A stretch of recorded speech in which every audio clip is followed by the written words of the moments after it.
안녕하세요. HSK 전문 강사 김은정입니다. 이번 시간에는 7월 HSK 5급 시험을 대비해서 대비 특강을 진행해 보도록 하겠습니다. 자, 5급 독해 일부분 할 건데요. 독해 일부분은 매번, 왜냐하면 그냥 정해져 있는 시험 유형이기 때문에 매번 하는 얘기가 똑같을 수밖에 없어요. 그게 중요하니까요. 빈칸 넣기 난이도가 독해 부분에선 제일 높습니다. 각자 높다고 생각하는 영역이 다를 수는 있지만 통상적으로 이렇게 모의고사나 시험을 쳤을 때에 가장 버거워하는 부분이 독해 일부분인데 그만큼 전략이 굉장히 중요하다는 거 생각하시면서요. 본격적으로 강의 들어가 보도록 하겠습니다. 적중 문제 풀 거고요. 풀이 순서 체크할 거고요. 출제 의도 핵심 전략 볼 건데 이거를 제가 이렇게 설명을 하고 지나가는 이유가 뭐냐면 여러분들이 공부의 틀을 나만의 공부 방법이 완전히 확고하게 서 계신 분이 아니라면 그리고 내가 이 공부 방법으로 성적이 크게 안 오른다 하시는 분들은 여기에 맞춰서 보시라는 거죠. 그러니까 어느 정도 공부하신 분들은 이제 문제 푸셔야 돼요. 문제를 풀고 그걸 내가 어떻게 소화하느냐가 너무너무 중요하거든요. 그러니까 뭐 고3 수험생들한테도 모의고사가 굉장히 중요한 것처럼 시험 적응하는 거, 이 시험에 내가 어떻게 대응하는지를 자꾸 경험치를 쌓아서 내 것 만드는 게 너무 중요하기 때문에 문제 보고 프로세스를 확인하죠. 어떤 순서대로 문제를 푸는지. 과정 중요하고요. 그리고 총정리. 이런 문제는 이렇게 풀어야 되고 저런 문제는 저렇게 풀어야 되는데 보통은 15문제 중에서 이런 문제가 이만큼 나오고 이럴 때는 내가 난이도 높은 문제, 난이도 낮은 문제 어떤 식으로 해서 배점을 생각하면서 어떻게 갈 건지 이런 식으로 고려하면서 공부하시는 게 시험 임박해서는 조금 필요하다라는 거. 그래서 이 절차 확인하시면서요. 적중 문제 볼게요. 보통은 독해 일부분은 통상적으로 요 정도의 분량의 지문이 나오고 빈칸이 중간중간 쳐져 있죠. 그래서 보면 이제 보기들이 나와 있잖아요.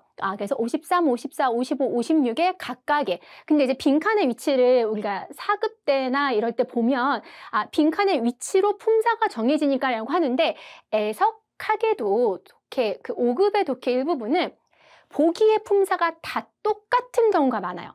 부사 다 부사, 개사 다 개사, 명사 다 명사. 그죠? 그럼 이건 뜻으로 푸는 건가요? 근데 뜻으로도 가면 우리나라 말로의 그 영향을 받기 때문에 내가 이 말 넣어도 맞고 이 단어 넣어도 맞고 그럼 내가 구분이 안 된다는 거예요. 그러면 중국인들이 보통 이 앞에 빈칸 앞뒤에 이 단어를 쓰면 얘랑 같이 짝꿍 찾아야 된다라는 거. 정식 용어로 따지면 호응 관계를 찾아야 된다라는 게 독해 일부분의 핵심이라는 거.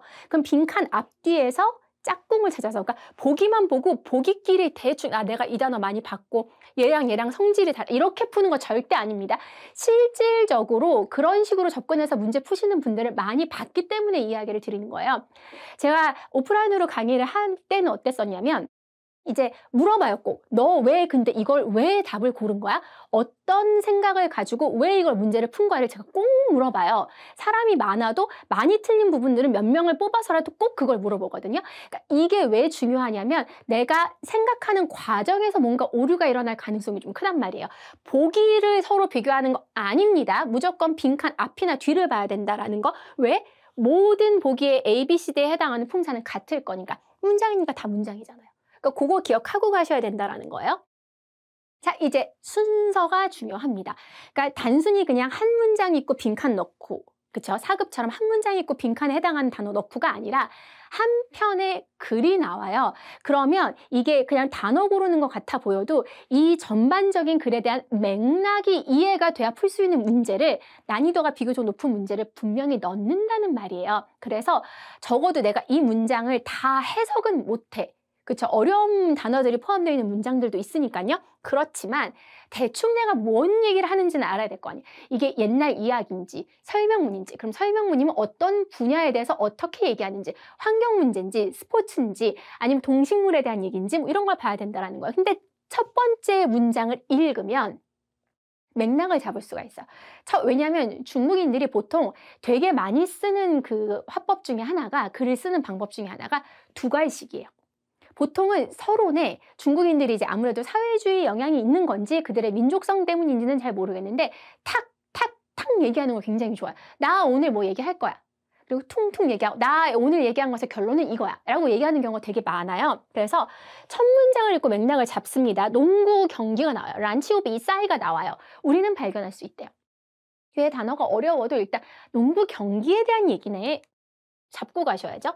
자, 그래 놓고선 파악을 해야 하는 것이 빈칸이 53번부터 풀 건데 빈칸의 앞, 뒤를 파악을 하여 어떻게 주술목 나눠서 우리는 발견한대요. 경기장에서 그러니까 적어도 빈칸 앞뒤에 있는 문장들은 해석하세요. 어려운 단어 없어요.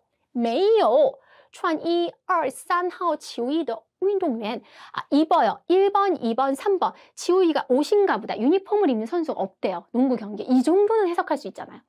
이건 알고 가면 이걸로 인해서 풀리는 문제가 있을 거라는 거예요. 왜 그렇지? 이게 주제예요. 보통 서론에 의문문이 나오면 그게 주제예요. 여러분 이게 독해 2부분, 독해 3부분까지 영향이 있는 부분이라서 기억하시면 좋을 것 같습니다. 그리고 보기를 봤더니 이제 다 부사였잖아요. 그러니까 앞뒤를 보니까 뒤에 메이오가 있어요. 그러니까 이런 선수들이 없다는 거잖아요. 그럼 일반적으로 없어, 뭐 유난히 없어, 뭐 결과적으로 없어 이게 아니라 건번은 보통 부정부사랑 오는 부사라고 아예 5급이 그러니까 중국인들이 정해놓은 거예요. 건번 쓸 때 보통 건번 메이오를 많이 써요. 그러니까 이 자체가 뒤에 부정적인 의미를 오게끔 중국인들이 항상 사용해 왔던 거를 우리가 외국인으로서 기억을 해야 되는 거죠. 건번 메이오. 이렇게 딱 보고선 외워서 딱 맞추는 거야. 메이오 있으니까 건번이네. 그래서 딱 해결이 되는 거죠. 이건 외운 사람들한테는 이 지식을 알고 있는 사람들한테는 난이도가 비교적 낮은 문제일 수 있다는 거죠. 5급에서 내가 건번이 나오면 메이오나 뿔을 쓰겠구나라는 거 반드시 기억하시면 좋을 것 같습니다. 두 번째로 갈게요. 자, 그럼 이제 알고 보니까 어쩌고저쩌고 한대요. 그래 놓고 시작이에요. 근데 54번 보기가 다 개사였거든요. 그죠? 개사는 영어로 따지면 전치사를 의미해요. 그러니까 for나 of나 to를 얘기해요. 그럼 그 뒤에 대상이랑 유기적 관계를 맺잖아요. 그죠? 그렇기 때문에 얘도 개사라면 뒤에 있는 이 명사와 짝꿍인 거예요. 그죠? 비사이 꼬이딩 하면 게임 규칙, 규정을 얘기해요. 게임 규칙, 근데 문장의 서두에 열려져 있어요. 대해서, 통해서, 그때부터 안자오 꿰딩 규정에 따르면, 규정은 무조건 따르면이에요.